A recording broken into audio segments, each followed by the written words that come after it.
We are live. Let's get ready to podcast. Fire it up.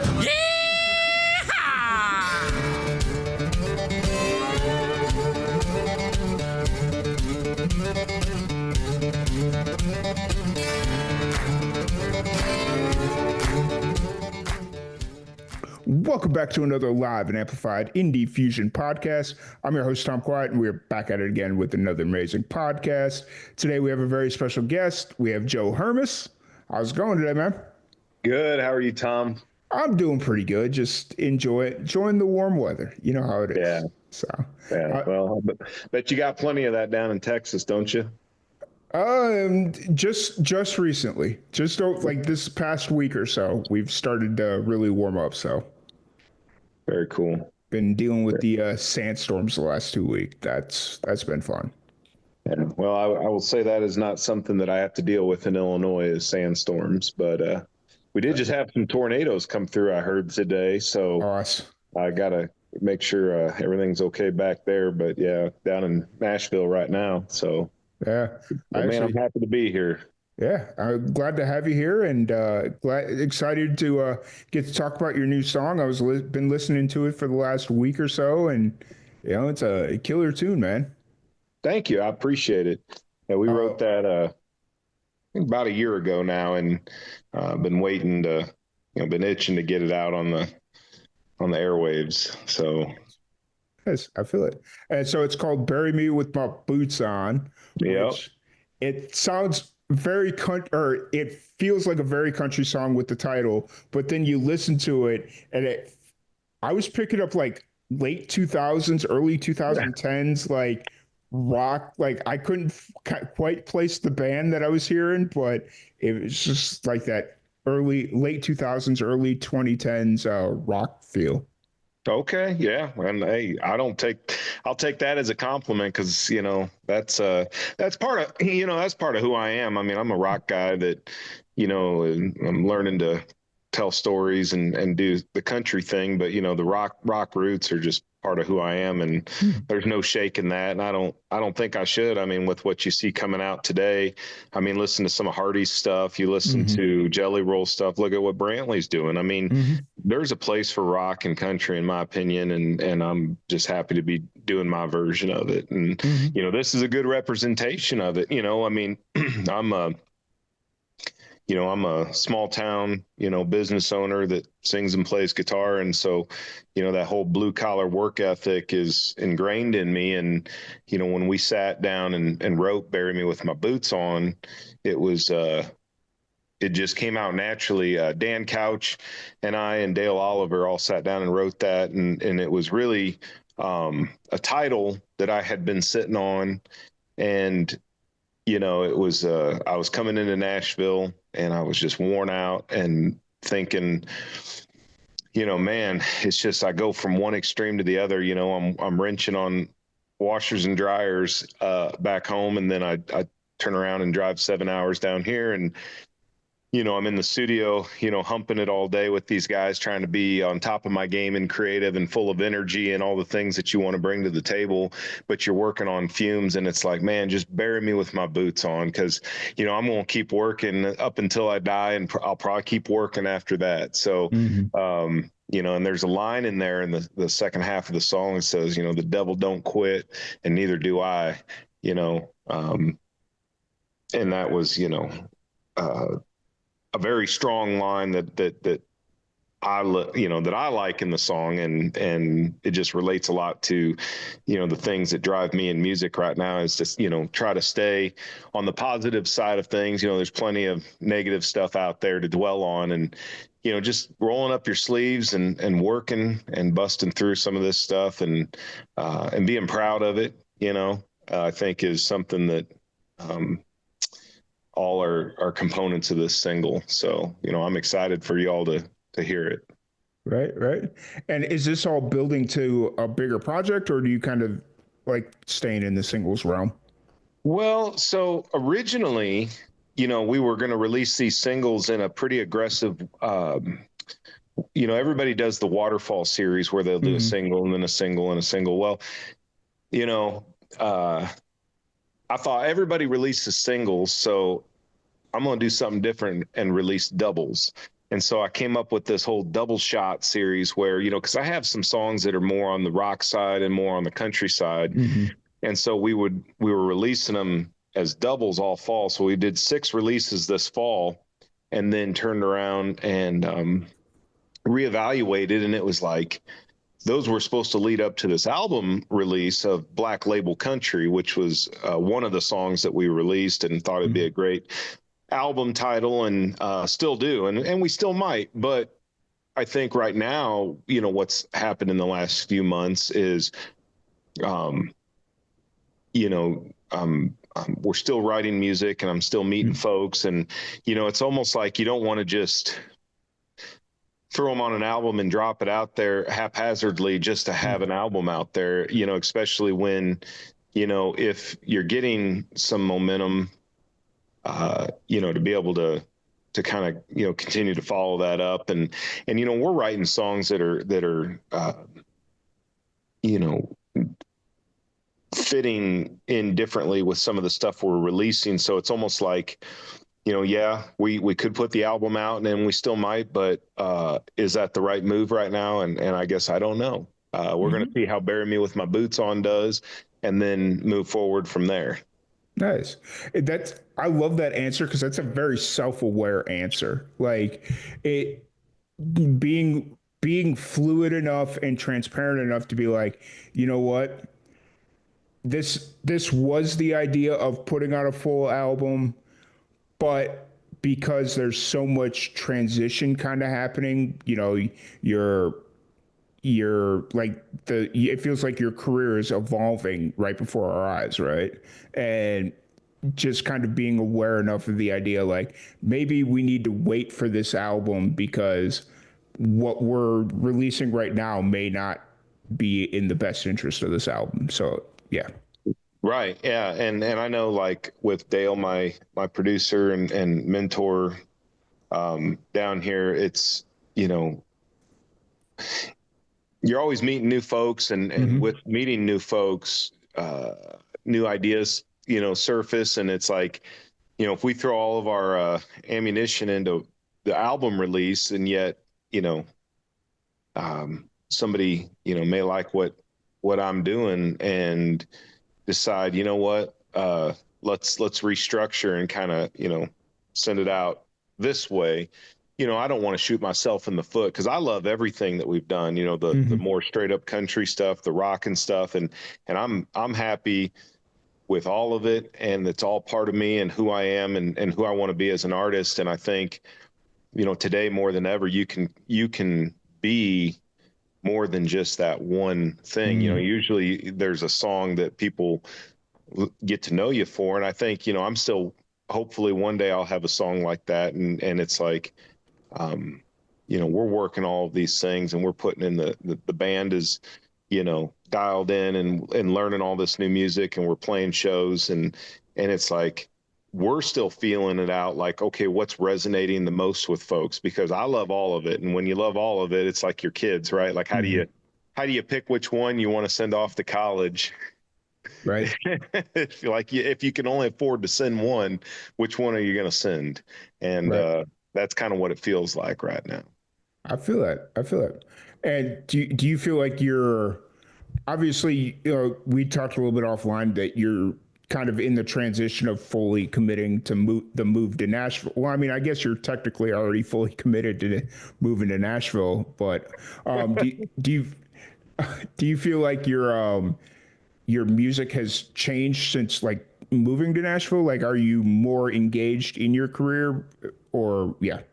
Yeah, I mean, great question. I have felt a shift here over this last year where, Mm. the first few years it was writing songs to try to tell my story and who I am and where I'm coming from. And then it's like, after we've basically written 2 albums worth. Yeah. We've put one album out and about 7 singles last, so I'm still sitting on a handful of them. But what's happening now is I'm learning how to write differently. Hmm. I'm learning how to still have myself in the music, but really get into other people's stories now. And I find that, Well, at CRS, the weekend at CRS, I met some ladies at lunch, and just listening to their story, and where they came from, and it was like I went into the writing session that Saturday, and we wrote a song that was just completely different than something I would normally write,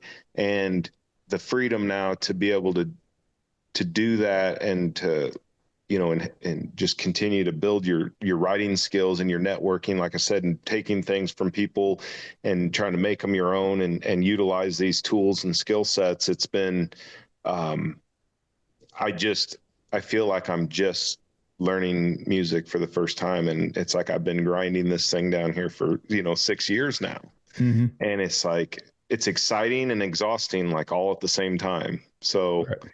uh you know but I'm having fun. I think that's last year we had a huge show for the band. It was going to be our Hmm. biggest show. We were opening for Cody Johnson at a Hmm. huge festival, and all spring was hyped up.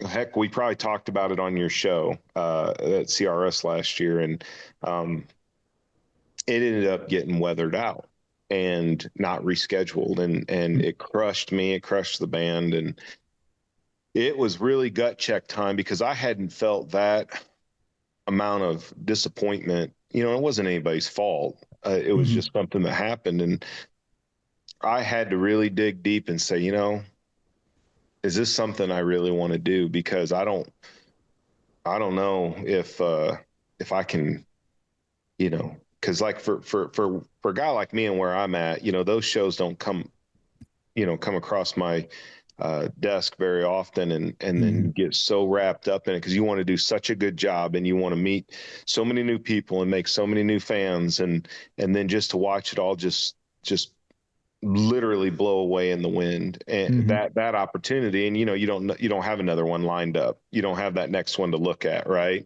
I mean, we had some other small shows which are great and I love, Hmm. but when and so I had a couple things happen um, at those small shows that were reminders of what got me into playing music to begin with, and not Hmm. getting so hung up on that stuff. And it recentered me, refocused me to a point where I was like asking myself, do I love the process? Hmm. Because that's all you ever hear from people that are successful. It's like they love what they do. And what I do is I'm a grinder. I Hmm. just grind and try to improve at what I'm doing, and help people and be part of something that's bigger than myself. And that's how I, Hmm. even though my name's on these songs, I mean, I look at it like if I can have some success, Tom has some success, Yep. Kat has success, Yep. Dale has success, the band has success. And so that's a lot of, weight to put on your shoulders, but I feel it all the time, and I embrace it, and it's okay because I do love what I'm doing. I do love Hmm. uh the grind. I mean, it's Yeah. just I don't I've had times in my life where I haven't had that, and Hmm. doesn't end up well for Joe. Right. Um, what is it? Idle hands are the devil's tools or something like that, or Something I like that. mean, whatever. And it's like, but it's true. It's like, um, so all of a sudden my perspective changed, and I'm like, man, all I'm doing is driving to Nashville and writing music, driving home, playing with the band, still working my business back there to keep the lights on. But Hmm. every extra dollar, every extra penny, is going to this, whatever Hmm. this is. And I love it. And so I think I'm in a different headspace now. And because of that, we're writing different songs, and Hmm. I'm cool with it. Difference, not always bad. Right. Right. Right.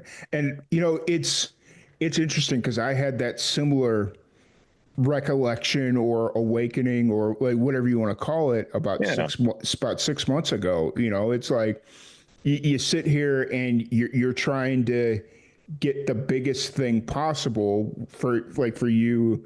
Cody John.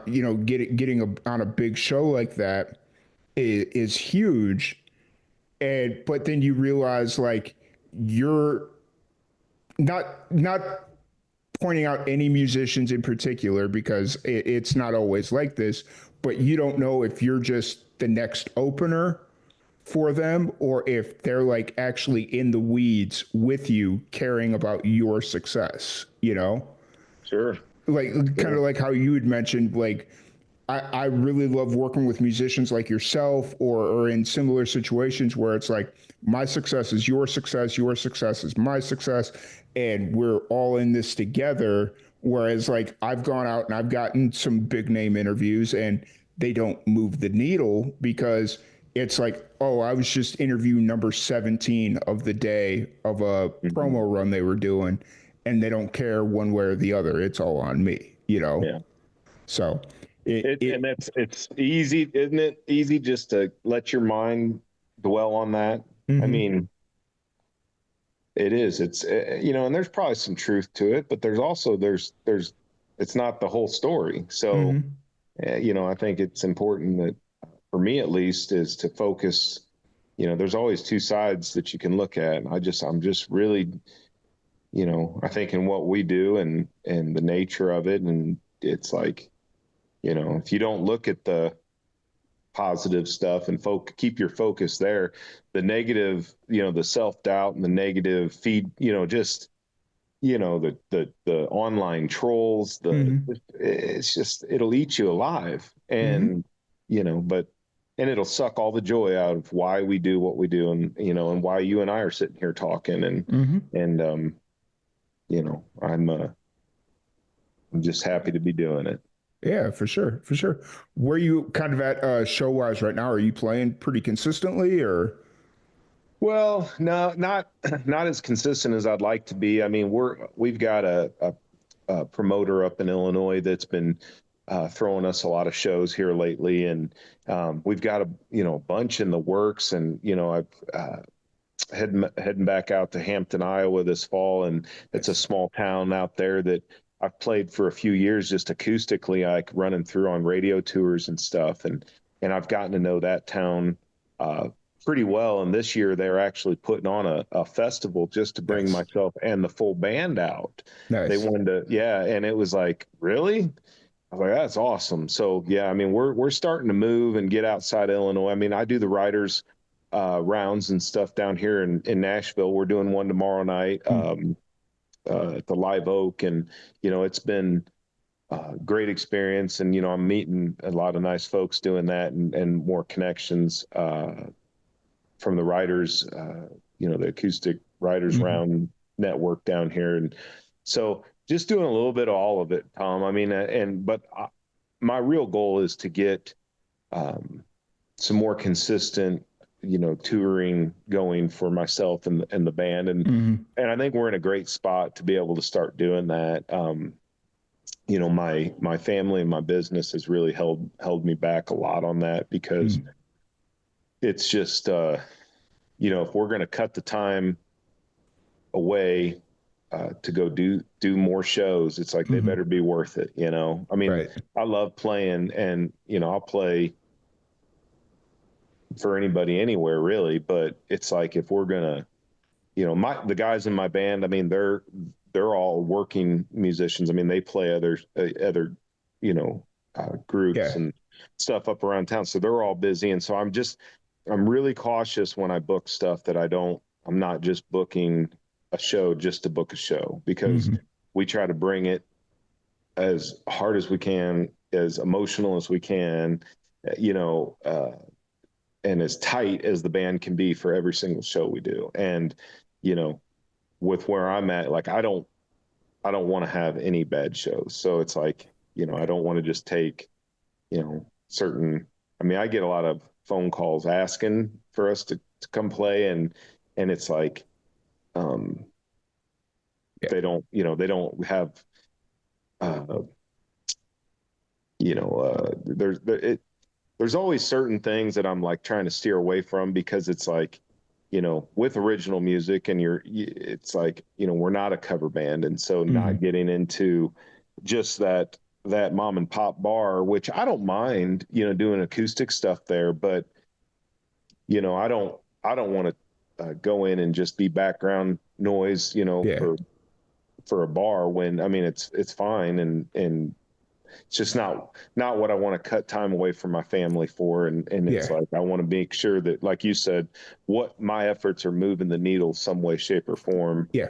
And that's not always bigger shows, but it's like new shows, new connections, Hmm. new areas, like that stuff. It doesn't have to be the greatest venue. It's just it's got to be, um, it's just got to move the needle, like you said. So Oh yeah, especially when it revolves around like a full band show, because not only are you taking your time away from your family and other things, you're also yep, asking three, four, five other people to take time away from their lives, their family, their yep, music, and and sometimes it's a day, sometimes it's 2 days, three, like whatever it is, if it's far enough away, and yep, you just want to make sure. I totally understand, because you just want to make sure that, is this the best use of our time, because we may not be able to do this again for another 6 months. yep. I obviously I don't think it 6 months in between shows, but you get what I'm saying, where it's like, you've got Well, limited opportunities. So you absolutely, and there's I can tell you more times than not, the fact that I'm not super covered up has worked to my benefit because these promoters, if they get a national act coming through the area that they think I'd be a good fit on, or mhm. they're, the touring act had their opener fall out and I'm available, like it's like I'm their first call. And it's like that's I can't do that if I would hate to give up a show like we opened for Hinder Nice. last November. Hmm. And that was um, one of the rare shows that we actually had in advance. But I've had other opportunities with bands like that I mean, we get a week's notice, and Hmm. it would kill me to book a show, at just a small, everyday mom and pop venue to miss out on an opportunity to get on a big stage, with the band, knowing everything they're giving up to be a part of this. And you know, because I wouldn't cancel. I mean, I hear about that all the time. It's like, if I say I'm going to play, like we're playing, I'm not just going to play unless I get a bigger show, right? Hmm. So when I make that booking, it sticks and it Right. matters. Right. I feel it. I feel it, man. So outside of music, what have you been doing now that you're down in Nashville? Oh man, just working on this house. Yeah. It's yeah, working on the house and learning to still uh, keep my business afloat. I'm just shifting gears to more of an advisory Hmm. role versus, you know, as much day to day hands on as I've been, so that I can be more remote. And so, that, and then with my son. So my son and I, we bought uh, a Dodge Challenger last summer, and Nice. it's a wide body SRT. It's got the Scat Pack, 392.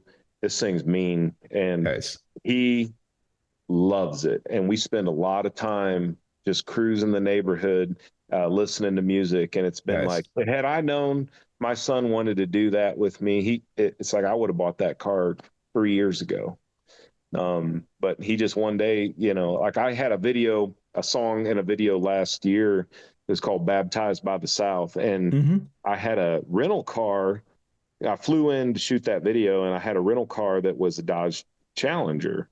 And I was like, man, this thing's cool. We're going to stick it in the video. Well, I drove it around in Nashville and then, had it in the video. And I was like, man, I really like this. And so we ended up getting one. And it's just, that's been our thing lately. So, uh, Nice. it's really neat to watch my boy. He's 10 years old, and it's like watching him experience like songs that I've had for my whole life. He's like, hey, Mm. Dad, have you heard this song? Like, this is Rainbow in the Dark from Dio. And I'm like, yeah, buddy. I was like, I've heard of that song. Like, it's a really good one. And just, and he's, like I said, he's been getting into just everything. Like with Metallica was on Fortnite, is on Fortnite. And I mean, that just like all of a sudden he's into rock music, Nice. and then he listens to some country too, but he's definitely A rocker at heart. into the rock and roll, just like his old man. So Nice. I love it. That's amazing, man. I can't believe you're taking a car and are you used to the traffic in Nashville yet? Like is that become a I'm getting there. Uh, I'm starting to, I'm learning it's so weird because now that I actually have a house here and I'm spending more time like versus just running, shooting in, hitting the interstates, hitting the recording sessions, going to the hotel yeah, and beelining at home.